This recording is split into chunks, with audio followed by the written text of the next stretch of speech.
few years ago, about 7 years ago, I found myself hiding in a festival toilet, a music festival toilet.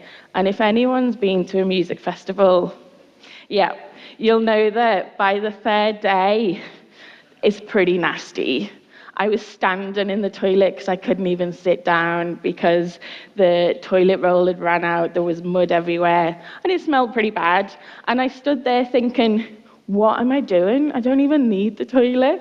But the reason I went was because I was volunteering for a large charity on climate justice, and it was 7 years ago when lots of people didn't believe in climate change, people were very cynical about activism, and my role with all my teammates was to get people to sign petitions on climate justice and educate them a bit more about the issue. And I cared deeply about climate change and lots of inequality, so I'd go and I'd talk to lots of people, which made me nervous and drained me of energy, but I did it because I cared. But I would hide in the toilets because I'd be exhausted. And I didn't want my teammates doubting my commitment to the cause, thinking that I was slacking. And we'd go and meet at the end of our shift and we'd count how many petitions had been signed. And often I'd win the amount of petitions signed, even though I had my little breaks in the toilet. But I was always very jealous of the other activists because either they had the same amount of energy as they had when they began the shift of getting people to sign petitions, or often they had more energy and they'd be really excited about then going to watch the bands in the evening and having a dance. And even if I loved the bands, all I wanted to do was to go back to my tent and have a sleep because I just feel completely wiped out. And I was really jealous of people that had the energy to go and party hard at the festivals. But it also made me really angry as well inside. I thought, this isn't fair. I'm an introvert, and all of the offline campaigning seems to be favouring extroverts. I would go on marches, which drained me. That was the other option. Or I'd go and join campaigns outside embassies or shops. The only thing that was on offer was around lots of people. It was very loud activism, always involved lots of people. It was performing. None of it was for introverts. And I not only thought that that wasn't fair, because a third to a half of the world's population are introverts, which isn't fair on them because we'd burn out or would be put off by activism and not do it. And everyone needs to be an activist in this world. And also, I didn't think it was particularly clever, but I could see that a lot of the activism that worked wasn't only extrovert activism, it wasn't only the loud stuff, it wasn't about people performing all the time. A lot of the work that was needed was in the background, was hidden, wasn't seen. And when I ended up just being a campaigner, because it's the only job I can do really, I was campaigning at university, and for the last 10 years I've been a professional campaigner for large charities, and now I'm a creative campaigner consultant for different charities as well as other work I do. But I knew that there were other forms of activism that were needed.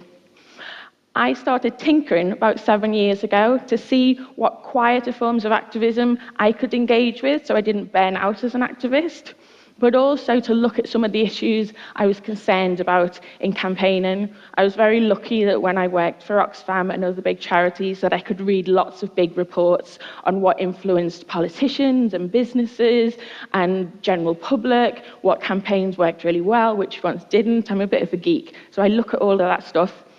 And I wanted to tinker around to see how I could engage people in social change in a different way. Because I think that if we want the world to be more beautiful, kind, and just, then our activism should be beautiful, kind, and just. And often it's not. And today I just want to talk about 3 ways that I think activism needs introverts. I think there's lots of other ways, but I'm just going to talk about 3. And the first one is activism is often very quick. And it's about doing. So extroverts, often their immediate response to injustices, we've got to do stuff now, we've got to react really quickly. And yes, we do need to react, but we need to be strategic in our campaigning. And if we just act on anger, often we do the wrong things. I use craft, like needlework, like this guy behind me is doing, as a way to not only slow down those extrovert doers, but also to bring in nervous, quiet introverts into activism. By doing repetitive actions like handicraft, you can't do it fast, you have to do it slowly. And those repetitive stitches help you meditate on the big, complex, messy social change issues and figure out what we can do as a citizen, as a consumer, as a constituent, and all of those different things. It helps you think critically while you're stitching away, and it helps you be more mindful of what are your motives. Are you that Barbie aid worker that was mentioned before? Are you about joining people in solidarity, or do you want to be the saviour, which often isn't very ethical? But doing needlework together as well, extroverts and introverts and ambiverts, everyone's on the scale in different places, because it's a quiet, slow form of activism. It really helps introverts be heard in other ways, in other areas where they're often not heard. So because it sounds odd, but while you're stitching, you don't need eye contact with people. So for nervous introverts, it means that you can stitch away next to someone or a group of people and ask questions that you're thinking that often you don't get time to ask people, or you're too nervous to ask if you give them eye contact. So you can get introverts, who are those big, deep thinkers, saying, that's really interesting that you want to do that extrovert form of activism that's about shaming people or quickly going out somewhere, but who are you trying to target and how? And is that the best way to do it? So it means you can have these discussions in a very slow way, which is great for the extrovert to slow down and think deeply, but it's really good for the introvert as well to be heard and to feel part of that movement for change in a good way. Some ways we do it is stitch cards about what values we thread through our activism and making sure that we don't just react in unethical ways. Sometimes we work with art institutions where we'll get over 150 people at the V&A who can come for hours, sit and stitch together on a particular issue, and then tweet what they're thinking or how it went, like this one. Also, I always think that activism needs introverts because we're really good at intimate activism. So we're good at slow activism, and we're really good at intimate activism. And if this year's told us anything, it's told us that we need to, when we're engaging power holders, we need to engage them by listening to people we disagree with, by building bridges, not walls, and by being critical friends, not aggressive enemies. And one example that I do a lot with introverts, but with lots of people, is make gifts for people in power. So not be outside screaming at them, but to give them something like a bespoke handkerchief, saying, don't blow it, use your power for good. We know you've got a difficult job in your position of power. How can we help you? And what's great is for the introverts, we can write letters while we're making these gifts. So for us, Marks and Spencer's, we tried to campaign to get them to implement the living wage. So we made them, all the board members, 14 board members, bespoke handkerchiefs. We wrote them letters, we boxed them up, and we went to the AGM to hand deliver our gifts and to have that form of intimate activism where we had discussions with them. And what was brilliant was that the chair of the board told us how amazing our campaign was, how heartfelt it was. The board members, like Martha Lane Fox, who has hundreds and thousands of followers on Twitter and highly influential in business, tweeted how impressed she was. And within 10 months, we'd had meetings with Marks and Spencer's to say, we know this is difficult to be a living wage employer, but if you can be one, the rest of the sector will look at it. And it's not right that some of your amazing workers are working full time and still can't pay their bills. And we love Marks and Spencer's. How can you be the role model that we want you to be? So that was that intimate form of activism. We had lots of meetings with them. We then gave them Christmas cards and Valentine's cards to say, we really want to encourage you to implement the living wage. And within 10 months, they'd announced to the media that they were going to pay the independent living wage. And now, thank you. And now we're trying to work with them to be accredited, which is really important. And we went back to the last AGM this June, and we had these amazing one-to-one discussions with the board members who told us how much they loved their hankies and how it really moved them what we were doing. And they all told us that if we were standing outside screaming at them and not being gentle in our protests, they wouldn't have even listened to us, never mind had those discussions with us. And I think introverts are really good at intimate activism because we like to listen. We like one-to-ones. We don't like small talks. We like those big, juicy issues to discuss with people. We don't like conflict, so we avoid it at all costs, which is really important when we're trying to engage power holders, not to be conflicting with them all the time. The third way I think activists are really missing out if they don't engage introverts is that introverts, like I said, can be half of the world's population.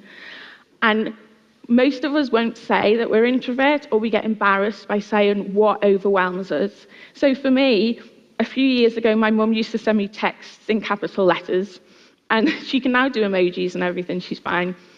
But as soon as I'd see this text, I'd wince. I'd think, oh, it's capital letters, it's too much. And I'd have to ignore it to read the lovely text she sent me. And that's a bit embarrassing to tell people that capital letters overwhelm you.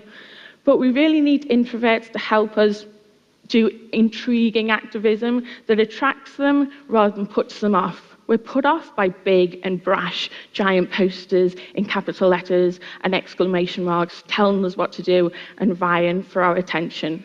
So some of the things I do with people around the world who take part is make small bits of provocative street art, which are hung off eye level, very small, and they're provocative messages. They're not preaching at people or telling them what to do. They're just getting people to engage in different ways and think for themselves, because we don't like to be told what to do. It might be wearing a green heart on your sleeve, saying what you love and how climate change will affect it. And we'll wear it, and if people say, why are you wearing a green heart with the word chocolate on? And we can have those one-to-one intimate conversations and say, I love chocolate, climate change is going to affect it. And I think there's lots of other things that climate change will affect, and I really want to make sure I'm part of the solution and not the problem. And then we normally deflect because we don't like to be centre of attention and say, what do you love and how will climate change affect it? Or it might be shop dropping instead of shoplifting, where we'll make little mini scrolls with lovely stories on about what's the story behind your clothes. Is it a joyful story of how it's made, or is it a torturous one? And we'll just drop them in little pockets in shops, all lowercase, all handwritten, with kisses and smiley faces in ribbon, and then people are excited that they found it. And we often drop them in unethical shops or in friend pockets. And it's a way that we can do offline campaigning that engages us and doesn't burn us out, but also engages other people in an intriguing way online and offline. So I've got two calls to action for the introverts and for the extroverts. For the ambiverts, you're involved in all of it. For the extroverts, I want to say that when you're planning a campaign, think about introverts. Think about how valuable our skills are just as much as extroverts. We're good at slowing down and thinking deeply, and the detail of issues, we're really good at bringing them out. We're good at intimate activism, so use us in that way. And we're good at intriguing people by doing strange little things that help create conversations and thought. Introverts, my call to action for you is, I know you like being on your own. I know you like being in your head, but activism needs you. So sometimes you've got to get out there. It doesn't mean that you've got to turn into an extrovert and burn out, because that's no use for anyone. But what it does mean is that you should value the skills and the traits that you have that activism needs. So for everyone in this room, whether you're an extrovert or an introvert or an ambivert, the world needs you now more than ever, and you've got no excuse not to get involved. Thanks.